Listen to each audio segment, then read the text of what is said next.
strategi Mas Gibran yang tadi mengajukan pertanyaan dengan istilah-istilah sulit.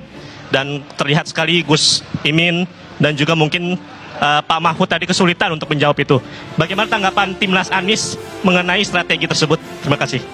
Ketika pertanyaan adalah soal terminologi teknis, pada level ini bisa dijawab dengan Google sebetulnya.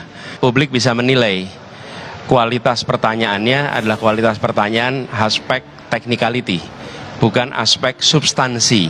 Padahal makin tinggi posisi, makin berfokus pada substansi. Dan di tingkat kepemimpinan nasional itu pada tingkat substansi.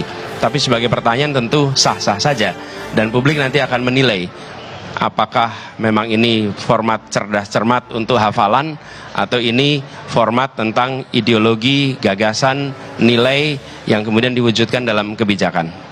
Hai guys, ya wah cerdas banget nih Anies jawabnya. Ya iyalah, Gibran itu sudah direncanain mau nanya yang orang pada nggak tahu. Istilah-istilah asing, istilah-istilah singkatan ya bakalan Muhaimin sama Mahfud nggak tahu.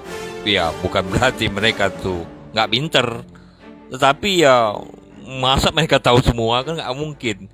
Dan betul kata Anies tadi, itu jawaban hanya googling, hanya bisa di googling aja, nggak perlu dijawab. Ya coba dia ditanya singkatan anu-anu, bisa nggak? Kayak cerdas cermat aja. Setuju saya itu. Nah seharusnya pertanyaan itu sifatnya membangun, cerdas. Pertanyaan singkatan, terus istilah-istilah asing yang nggak nyambung, akhirnya bisa dijawab sama Pak Mahfud. Itu bukan pertanyaan tentang ekonomi, kan malu jadinya. Nah seharusnya KPU juga harus memberitahu. Tadi sempat Alvito mengatakan jangan menyimpang dari ekonomi, karena yang dibahas ekonomi itu bahasnya bukan ekonomi, energi dan karbon itu kan energi. Kemudian tadi singkatan-singkatan, aduh mau jebak gitu pertanyaan tapi nggak pas ya.